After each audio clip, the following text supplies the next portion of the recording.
हिंसा ये करेंगे, हम हिंदुस्तान को जोड़ेंगे। और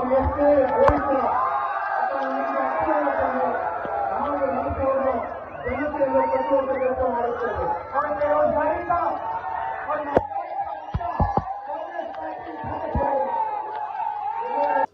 नमस्कार दोस्तों, 6 अक्टूबर को सोनिया गांधी अपने बेटे राहुल गांधी के साथ भारत जोड़ो यात्रा में जुड़ने वाली हैं और 7 तारीख को प्रियंका गांधी उनके साथ कदम ताल करते हुए भारत जोड़ो यात्रा में उनके साथ आगे बढ़ेंगी। मगर इस एक वीडियो ने भारतीय जनता पार्टी की रातों की नींद हराम कर दी, क्योंकि आप जानते हैं इस वक्त राहुल गांधी कर्नाटक में है, यानी कि भारतीय जनता पार्टी के गढ़ में है। जी हां, ये तस्वीर, ये बारिश की तस्वीर और इसको लेकर जबरदस्त प्रतिक्रिया तमाम तरफ आ रही है। दोस्तों, कल जब वो भाषण देने मंच पर चढ़े तो बारिश बहुत तेजी से हो रही थी। दोस्तों, बारिश में जनता भीग रही थी, बारिश में राहुल गांधी भी भीग रहे थे, मगर उन्होंने कहा कि ये बारिश मुझे नहीं रोक पाएगी और ये यात्रा बदस्तूर कश्मीर में जाकर इस साल के अंत में खत्म होगी।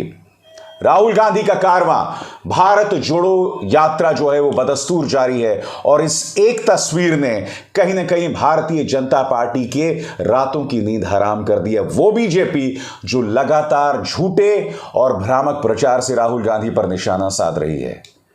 कल जब बारिश हो रही थी, राहुल गांधी ने अपनी बात कैसे रखी, आप खुद देखिए।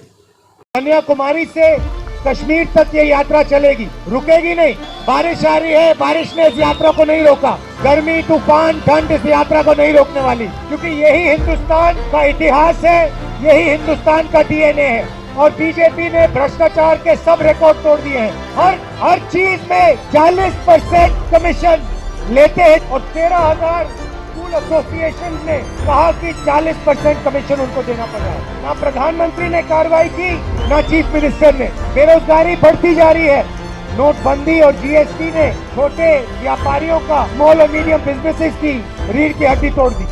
पूरा का पूरा फायदा छुटे हुए 2-3 बड़े उद्योगपतियों को मिल रहा है। एक तरफ बेरोजगारी तो दूसरी तरफ महंगाई। बीच में कर्नाटक और हिंदुस्तान की जनता, गरीब जनता पिस रही है। जितनी भी नफरत, जितनी भी हिंसा ये करेंगे, हम हिंदुस्तान को जोड़ेंगे। आप इतनी दूर से चले, बारिश में आप आज यहाँ खड़े हो, आप सबका दिल से बहुत बहुत धन्यवाद। जय हिंद। और आप जानते हैं, कांग्रेस के लिहाज से अच्छी खबर यह नहीं है कि बारिश में भीगते हुए राहुल गांधी अपना भाषण देते रहे। नहीं नहीं नहीं, उनके लिहाज से अच्छी खबर यह है कि इस बारिश के बावजूद जनता वहां से टस से मस नहीं हुई, जनता वहां से नहीं हटी। वरना आपके सामने ऐसी ढेरों मिसालें हैं जहां तेज धूप के चलते, चाहे मंच पर खुद प्रधानमंत्री नरेंद्र मोदी क्यों ना रहे हो, जनता निकल जाया करती थी। बारिश तो चलो दूर की बात है। आपको याद होगा उत्तर प्रदेश के दौरान, पश्चिमी उत्तर प्रदेश में एक रैली होने वाली थी और उसे कैंसिल कर दिया गया था, ये कहते हुए कि मौसम खराब है, यानी बारिश हो सकती है। खराब मौसम की वजह से उस रैली को रद्द कर दिया गया था। मगर राहुल गांधी यहां पर भाषण दे रहे थे, जनता उनके सामने टिकी हुई थी और यह अपने आप में बहुत कुछ कह रहा है। दोस्तों, यह अपने आप में बहुत कुछ कह रहा है कि हो सकता है कि 2019 में दक्षिण भारत में राहुल गांधी और कांग्रेस के नाम पर एक जबरदस्त राजनीतिक तूफान आए। फिर दोहरा दूं, मुद्दा ये नहीं कि राहुल गांधी भीग रहे थे, मुद्दा ये कि जनता उनके साथ भीग रही थी। मुद्दा ये कि राहुल गांधी के एक एक शब्द पर उनका उत्साह बना हुआ था, जो अपने आप में एक राजनीतिक कहानी बतला रही है और भारतीय जनता पार्टी चाहकर भी इसे नजरअंदाज नहीं कर सकती। तो राहुल गांधी कह रहे हैं कि इस यात्रा का मकसद है देश को जोड़ना, और जो लोग देश को बांटने की बात करते हैं धर्म के आधार पर, जो लोग लोगों पर निशाना साधते हैं उनके धर्म के आधार पर, जाहिर सी बात है वो लोग देश के हितैषी नहीं हो सकते। और यहां पर सीधा प्रहार भारतीय जनता पार्टी पर था। मैं आपको बतलाना चाहूंगा दोस्तों कि बीजेपी राहुल गांधी की इस यात्रा से इस कदर बौखला गई है कि मैंने आपको इसी मंच पर बताया है कि उनके खिलाफ किस तरह का झूठा प्रचार चलाया जा रहा था। मगर अब से 2 दिन पहले जो हुआ वो अपने आप में बहुत कुछ कहता है। मैं आपको बतलाना चाहूंगा दोस्तों, ये वीडियो आप देख रहे हैं, यहां पर भारत जोड़ो यात्रा के अंदर कांग्रेस के एक कार्यकर्ता को पुलिस ढकेल रही है। उन्होंने उसकी टी शर्ट फाड़ दी है दोस्तों। और यही नहीं, पुलिस लगातार मार रही है। अब आप कहेंगे कि टी शर्ट फाड़ने की क्या जरूरत थी। आप ये भी कह सकते हैं कि भाई इस तरह से मारने की क्या जरूरत है, ऐसा कौन सा आतंकवादी काम उसने कर दिया था कि पुलिस इस तरह से उसे मार रही है। तो वजह जानिए दोस्तों। इस वक्त कर्नाटक में वहां के मुख्यमंत्री बासवराज बोम्मई के खिलाफ एक अभियान चल रहा है जिसका नाम है पे सीएम, पेटीएम नहीं, पे सीएम। क्योंकि बासवराज बोम्मई सरकार के बारे में यह बात बहुत प्रचलित है कि बासवराज बोम्मई की सरकार में कोई भी काम कराने के लिए आपको 40% कमीशन देना पड़ता है।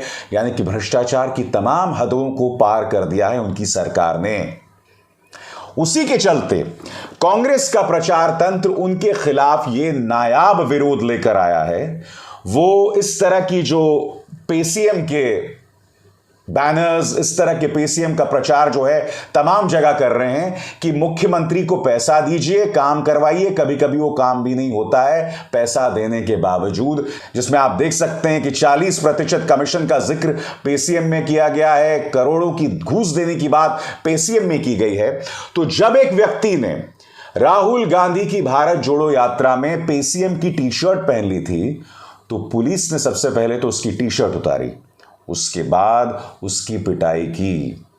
आज पुलिस से एक सवाल पूछना होगा कि देखिए, पुलिस का काम तो है, अगर उन्हें लगता है कि उसने कुछ कानूनन गलत किया है तो आप चलिए उसकी टी शर्ट उतार दीजिए। हालांकि मुझे नहीं लगता कि कानून की किसी भी धारा में पुलिस के पास हक था उसकी टी शर्ट उतारने का, मगर फिर मारा जा रहा है।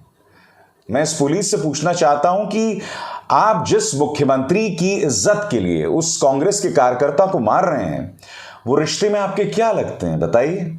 वैसे तो अमिताभ बच्चन का वो डायलॉग है शहंशाह का, कहीं वो बात तो नहीं है। तो कहने का अर्थ यह है कि पुलिस जिस तरह से उस कार्यकर्ता को मार रही है, मानो पुलिस के किसी घर के सदस्य के बारे में उसने कोई बात कह दी हो। और मैं फिर कह रहा हूं, अगर उस व्यक्ति ने एक टी शर्ट पहनी है जिसमें पे सीएम लिखा है तो उसमें कोई आपत्तिजनक बात नहीं है। आपको पूरा अधिकार है मुख्यमंत्री की आलोचना करने का।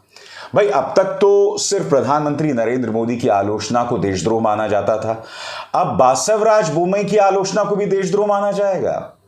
बहुत कुछ कहा जा रहा है दोस्तों, और जिस तरह से बौखलाहट है कर्नाटक सरकार की, वो बतला रहा है कि कर्नाटक की राजनीतिक फिजा किस तरह से बदल रही है। और बात यहां नहीं रुकी है दोस्तों, मैंने आपको अपने पिछले कार्यक्रम में बताया था, आप देख सकते हैं, कम से कम 40 पोस्टर्स को फाड़ा गया है। राहुल गांधी की भारत जोड़ो यात्रा के कम से कम 40 पोस्टर्स को फाड़ा गया है। मैंने आपसे कहा था कि कर्नाटक और केरल, ये दोनों स्थान जो हैं वो कांग्रेस के गढ़ हैं। केरल में कहने को वामपंथियों की सरकार है, पिनरई विजयन वहां के मुख्यमंत्री हैं, मगर आप जानते हैं कि वामपंथियों का विरोध जो है वो शालीनता के दायरों में रहा है। उन्होंने विरोध किया है, उन्होंने कहा है कि भाई राहुल गांधी इतने दिन क्यों बिता रहे हैं केरल में, वो उत्तर प्रदेश में क्यों नहीं जाते हैं, महाराष्ट्र में क्यों नहीं जाते, इतना वक्त वहां क्यों नहीं बिताते। तो वो इस तरह से उन्होंने विरोध किया। मगर कहीं पर भी आपने देखा होगा, केरल में इतनी ढेरों तस्वीरें सामने उभर कर आई राहुल गांधी की, कहीं पर भी बल प्रयोग नहीं हुआ, कहीं पर भी उनके कार्यकर्ता की पिटाई नहीं हुई। मगर कर्नाटक के अंदर देखिए साहब, सिर्फ पेसीएम की तस्वीर पहनने पर, टी शर्ट पहनने पर उसकी पिटाई की गई। और जैसे कि मैंने आपको बताया कि किस तरह से 40 पोस्टर्स फाड़ दिए गए। अब जब राहुल गांधी इस तरह से मंच पर अपनी बात रखते हैं बारिश में, तो स्वाभाविक सी बात है बीजेपी में एक बौखलाहट दिखाई दे रही है। और अपने बेटे के हाथ मजबूत करने 6 तारीख को सोनिया गांधी भी इस यात्रा में उनके साथ कदम ताल करेंगी, और फिर एक दिन बाद प्रियंका गांधी वाड्रा भी उनके साथ कदम ताल करेंगी। मैं आपका ध्यान एक बार फिर उस वीडियो की तरफ खींचना चाहूंगा जहां पुलिस जो है कांग्रेस के कार्यकर्ता को धक्के मारकर उसकी पिटाई कर रही है। क्यों? क्योंकि उसने अपनी टी शर्ट में पे सीएम लगाया हुआ था। आज मैं कुछ सवाल कर्नाटक सरकार से पूछना चाहता हूं। आपके सामने खबर है, यह था 40 साल का संतोष पाटिल, भारतीय जनता पार्टी का कार्यकर्ता था। आप जानते हैं इसने आत्महत्या कर ली, और आत्महत्या करते हुए उसने प्रधानमंत्री नरेंद्र मोदी को एक चिट्ठी लिखी थी। उन्होंने चिट्ठी लिखी थी कि राज्य के जो मंत्री हैं ईश्वरप्पा, उनके सहयोगियों को उन्हें 40% कमीशन देना पड़ा। उन्होंने कहा कि मैं अपना काम नहीं कर पा रहा हूं, नतीजा यह है कि आज मैं आत्महत्या कर रहा हूं। आपके सामने संतोष पाटिल की दास्तान है। इसलिए पेसीएम अभियान जो है कांग्रेस का, वो इतना लोकप्रिय हो रहा है कर्नाटक के अंदर। सीधा सवाल है, पुलिस को डर किस बात का है? सीधा सवाल है, पुलिस को बुरा किस बात का लग रहा? आपके सामने तो संतोष पाटिल की जीती जागती मिसाल है। और संतोष पाटिल खुद भाजपा का एक कार्यकर्ता था जिसे आत्महत्या करनी पड़ी थी क्योंकि वो परेशान हो गया था बात बात पर घूस देने को लेकर। कर्नाटक में बीजेपी बुरी तरह से डरी हुई है दोस्तों।